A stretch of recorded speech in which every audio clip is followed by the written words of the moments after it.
Magandang araw mga amo at welcome sa Kali Topics.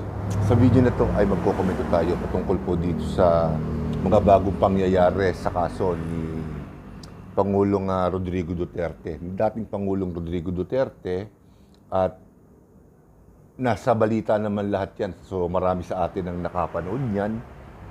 Pero dun sa mga hindi pa nakakaalam ay inaresto na po ng Interpol sa tulong po ng ating gobyerno ng Philippine National Police ang pag-aresto kay dating Pangulong Rodrigo Duterte matapos niyang manggaling sa Hong Kong. Pagbalik niya rito ay isinerve sa kanya yung warrant of arrest na kung saan ay lumipas lamang halos ang oras at itinransfer na siya o ibiniyahin na siya sa The Hague sa Netherlands na kung saan doon lilitisin yung kaso ni dating Pangulong Rodrigo Duterte at ang kaso na isinampa sa kanya ay yung crime against humanity na kung saan ang mga nagsampa dito ay yung mga naging biktima ng di umano ay EJK nung panahon ni dating Pangulong Rodrigo Duterte. So, pinanood natin magmula nung dumating hanggang sa maibiyahin na si dating Pangulong Rodrigo Duterte mula sa Villamor Air Base hanggang sa maisakay dito sa isang chartered plane at chartered jet at ibiyahin na pupunta sa Netherlands ay sinubaybayan natin mabuti at maging yung press briefing ni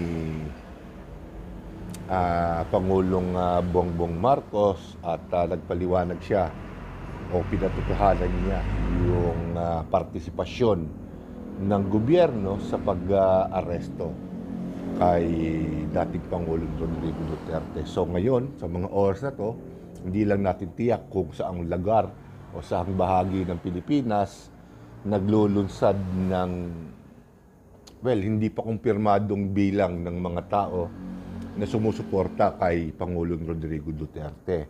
So, inaasahan naman yon. Pero syempre, bilang tayo, ay syempre makikiusap tayo, malaya tayo makapagpahayag.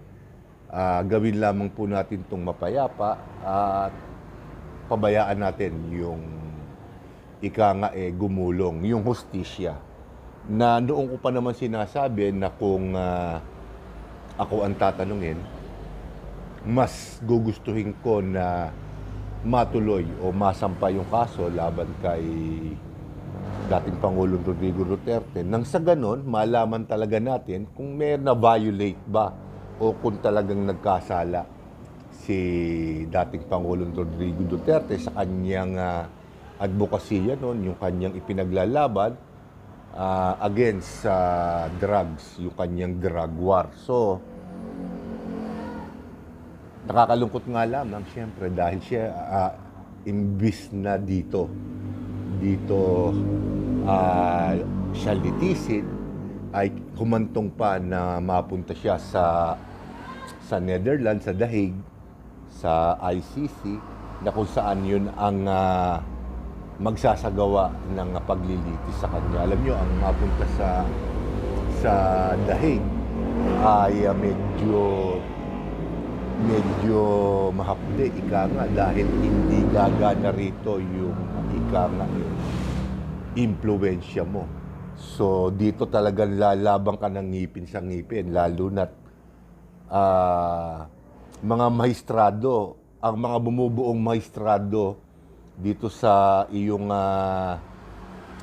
pagdinig, sa iyong korte, sa korteng iyong lalahukan ay nagmumula sa iba't ibang bansa. So, medyo mahirap gumana rito yung impluwensya. So, having said that, may mga issue syempre na inire-raise yung mga kaalyado ni Pangulong Duterte. Isa-isahin natin. Pero syempre, hindi natin tatakel yung legal dahil wala namang tayong alam dyan. Hindi natin alam kung ano-ano talaga yung mga iba pang kaso na ifinal sa kanya. Siguro, in the long run, malalaman din natin. So, mainly on observation o obserbasyon ko dito sa mga pangyayari. At syempre, may mga ilang katanungan din tayo na kailangan mabigyan natin ng kahit katiting na kasagutan magmula sa ating, syempre, limitadong dunong ika nga. So, unang-unang katanungan dyan at katanungan din ng maraming Pilipino, nagpahayag noon si Pangulong Bongbong Marcos na hindi tayo magpa-participate sa ginagawang investigasyon ng ICC dito sa kaso ni dating Pangulong Rodrigo Duterte sa kanyang war on drugs. Pero sa loob lamang ng maiksing panahon ay biglang pumihit ang Malacanang sa issue na yan. So, may halo bang politika diyan? Siyempre, yan ang unang papasok sa isip natin. Natural, meron. Imposibleng wala, lalong-lalo na po na indirect, na nagpahayag na si Vice President Sara Duterte ng kanyang intensyong tumakbo sa 2028 national election.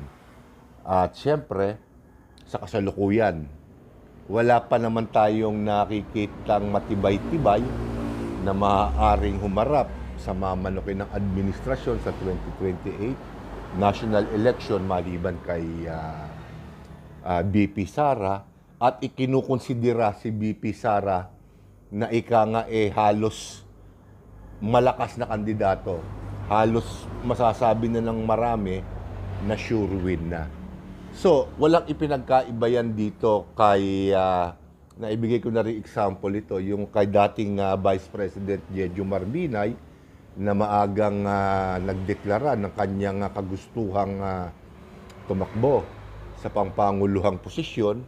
At syempre, automatic napunta siya sa oposisyon.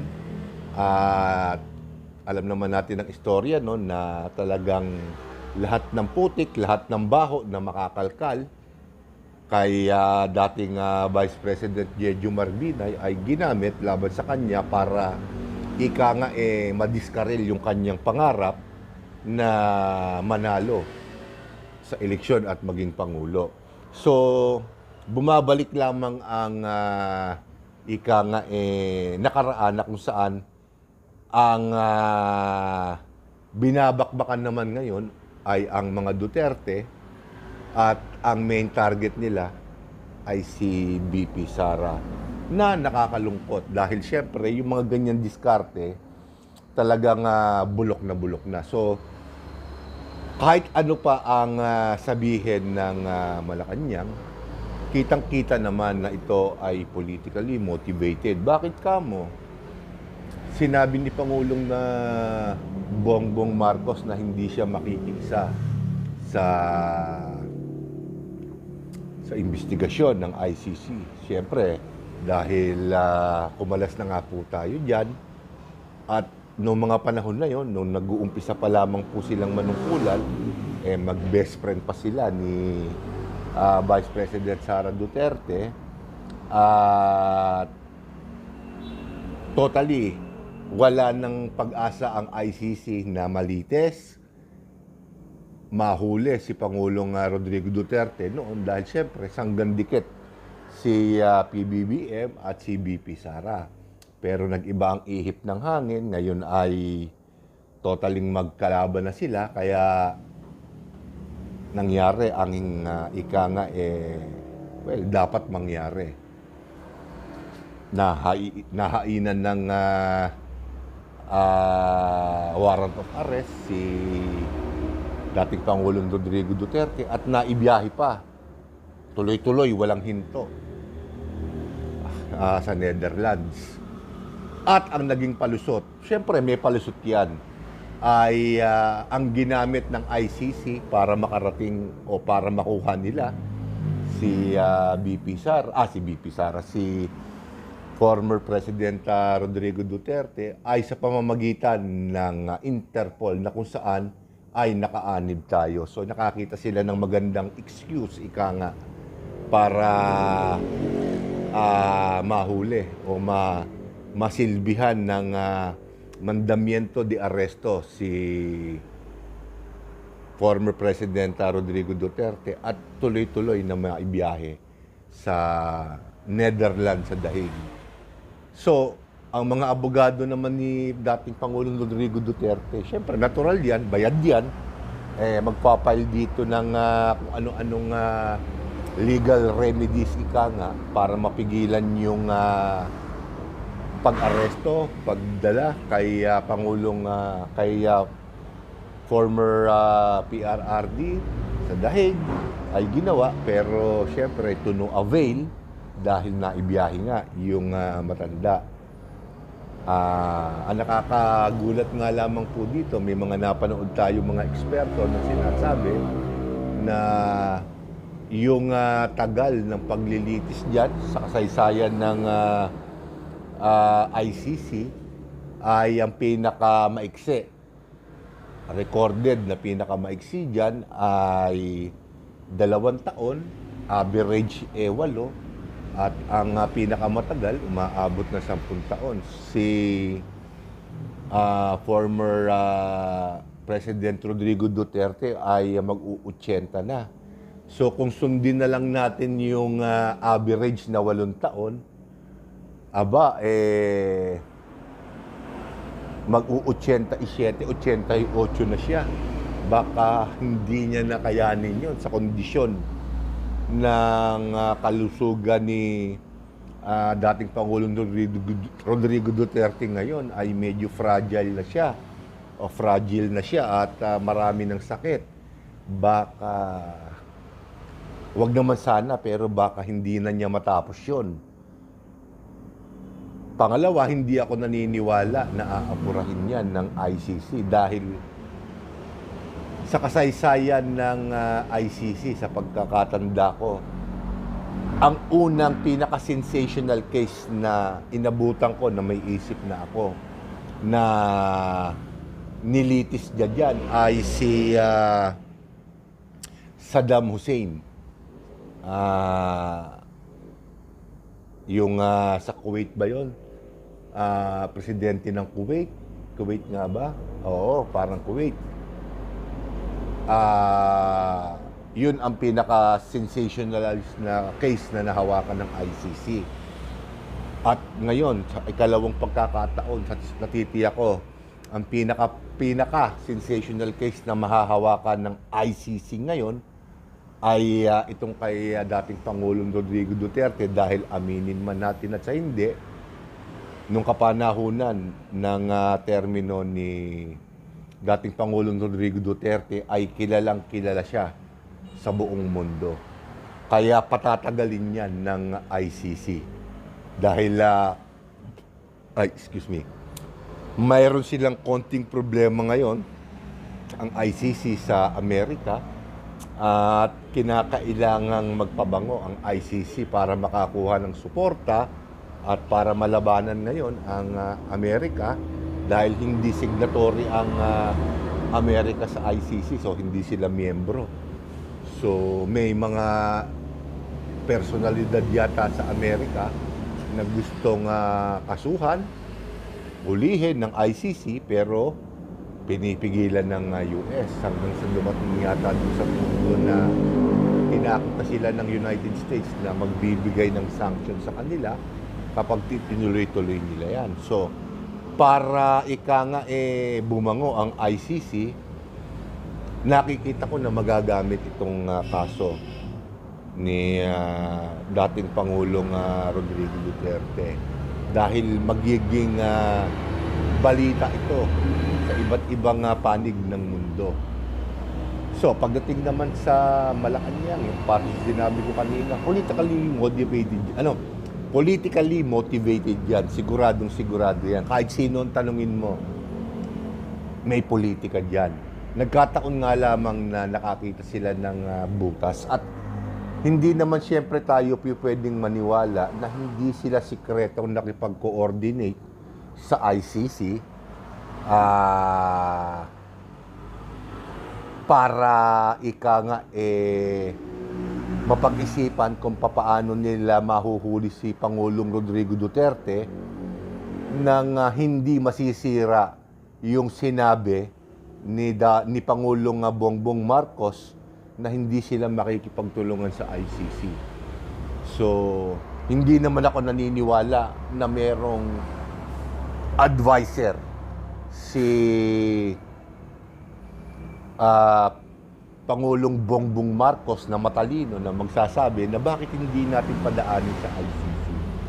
Nakatitiyak ako, sa ICC, sa Interpol, nakatitiyak ako na kung hindi ang ICC ang nagsuggest niyan, isang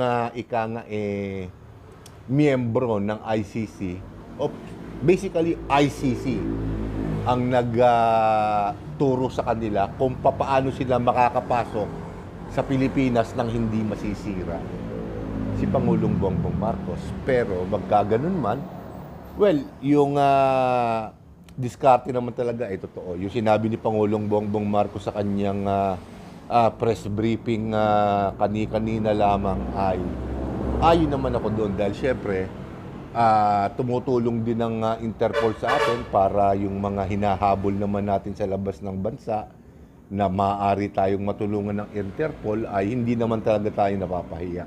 So, legit yung katwiran niya, legit. Ang hindi ko lang pwedeng paniwalaan sa kanya, yung sinabi niya na wala siyang kinalaman diyan, nakipag-coordinate lang siya, o nakipag-tulungan lang siya sa Interpol. So, kung mag-best friend pa kaya ngayon si BP Sara at si Bongbong Marcos, tingin niyo mangyayari? So, hindi. Nagkataon lamang na war na sila ngayon, kaya nangyari yan. Which is, siyempre, hindi ko rin naman kinukundina ng todong-todo dahil gusto ko rin makita talaga kung nagkasala si dating Pangulong Rodrigo Duterte doon sa kanyang war on drugs at kapag ICC na ang nagdesisyon, masasabi ko sa sarili ko na lang na iyon ang totoo. Walang bias dahil walang gumanang impluwensya ng kahit na sino doon sa korte na yun. Maliwanag yun. Pero, siyempre, meron ding dagok sa Pilipinas yan nangyari na yan.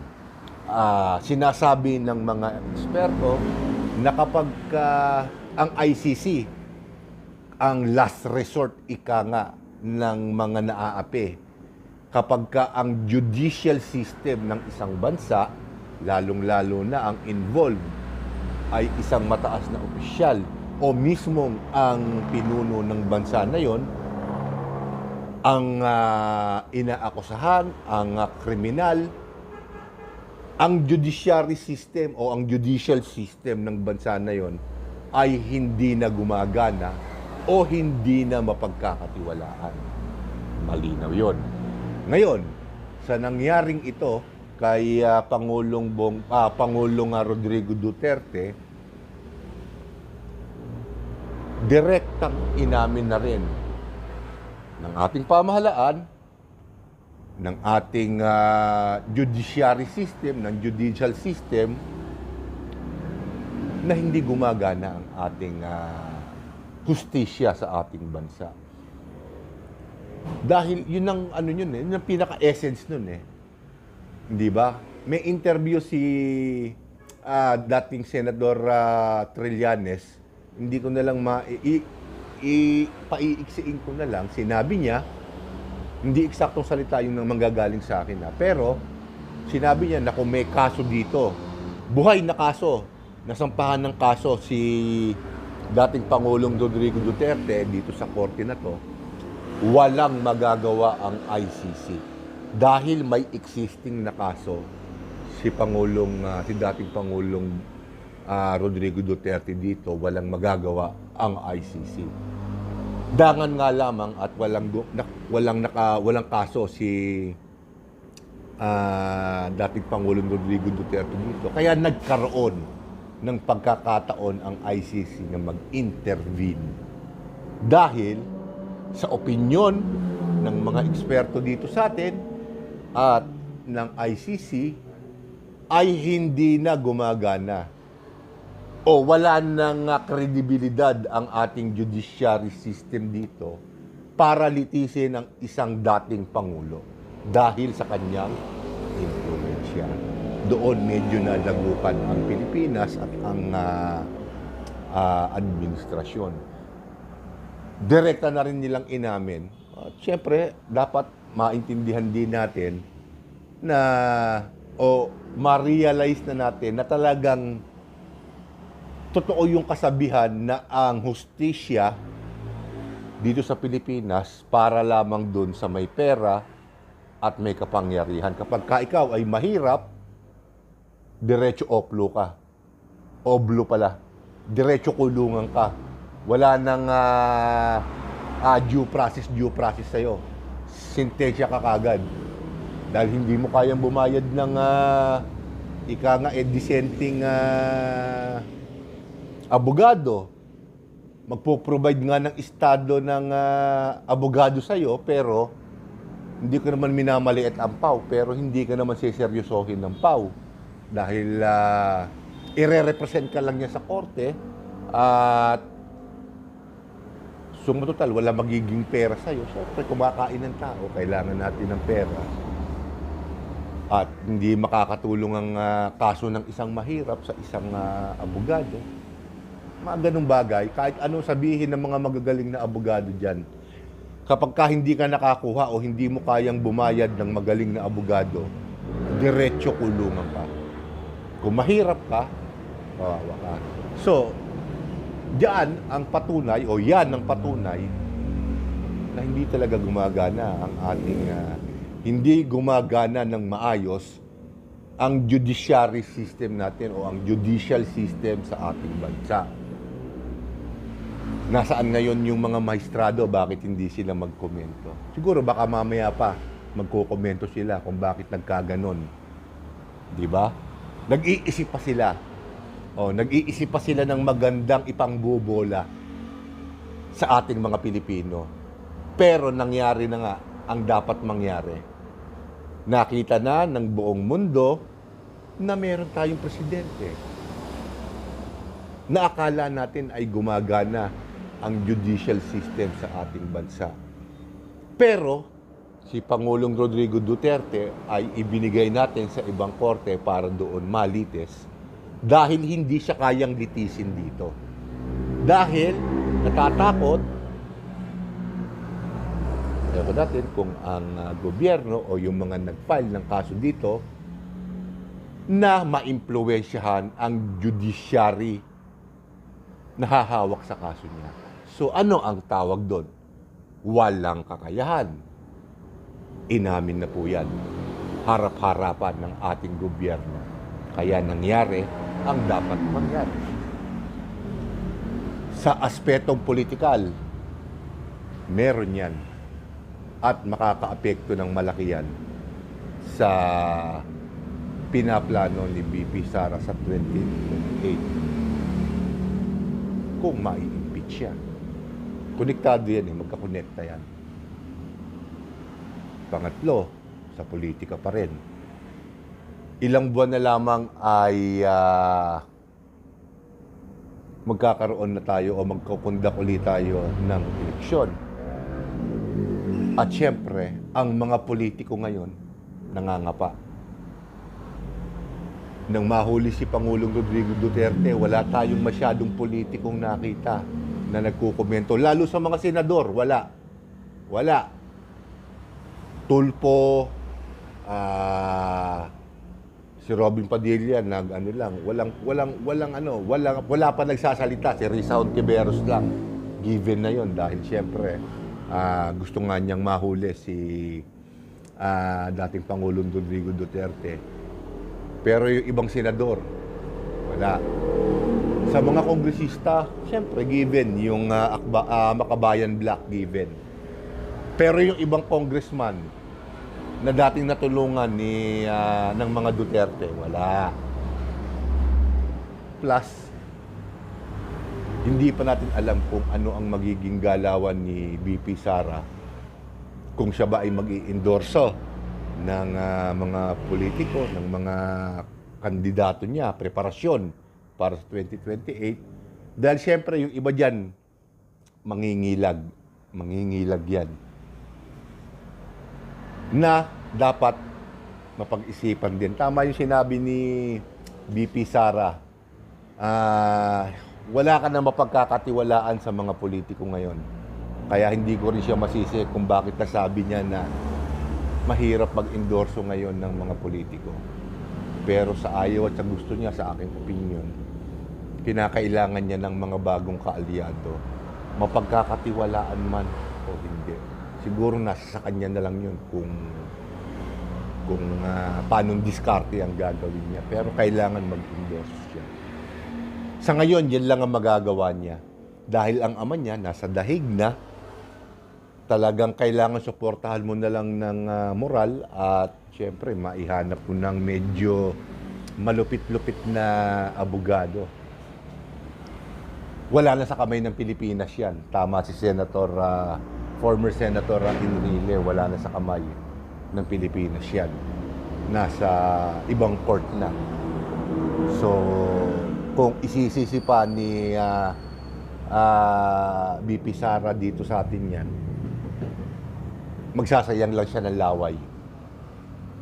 Maganda yung pagkakaplano nung pag-aresto kay former President Rodrigo Duterte.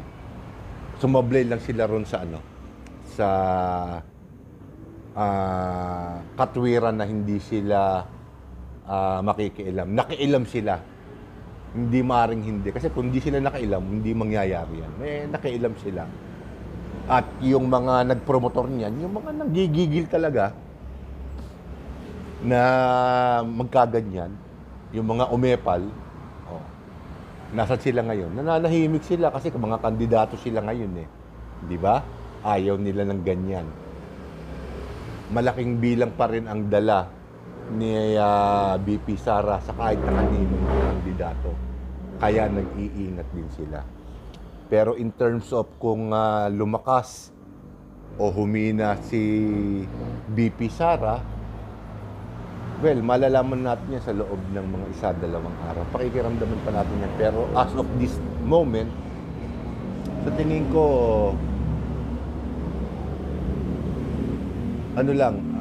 okay lang.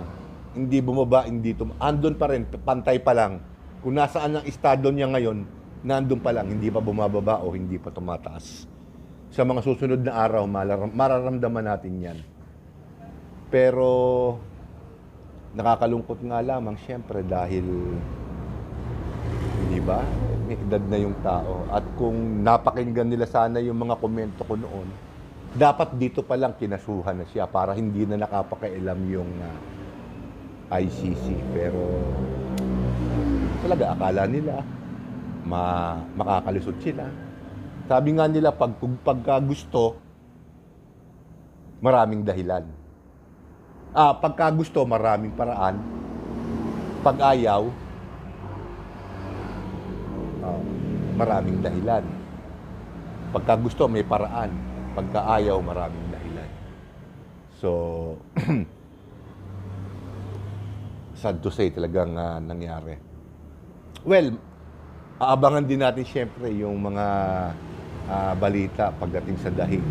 Kapag ka nag-umpisa na yung kaso, baka magkaroon tayo ng konting pagkakataon. Hindi tayo pupunta ng Netherlands, wala tayong pera. Aasa lang din tayo sa internet.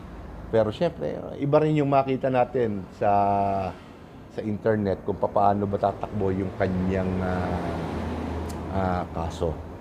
So, ang isa pa nga pala, yun, nabanggit ko na rin pala, yung mga kakampi niya ngayon, si Senator Bato, nagtatago na yata, kasama rin yata sa arestuhin.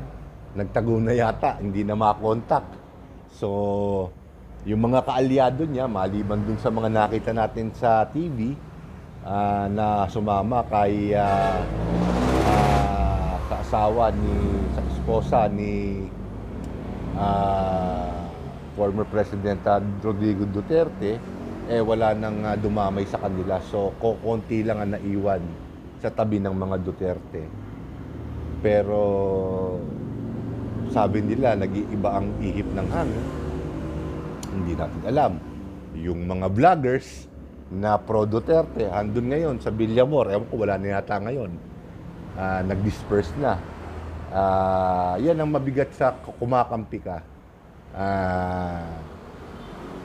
May araw na makikinabang ka, may araw na hindi. So, well, kanila yun, business nila yun. Sa atin, ano tayo, gitna lang tayo, binibigay lang natin yung ating personal na pananaw na walang kinakampihan. So, hindi ko sinisisi si Pangulong Bongbong Marcos. Talagang tama naman yung sinabi niya, kailangan tayong mag-participate internationally sa mga kapitbahay, hiningi ng Interpol, tanggapin natin yung katwiran na yun. Kaya lang, siyempre, duda pa rin ako. Alam kong nakipag-coordinate sila. Kitang-kita naman eh.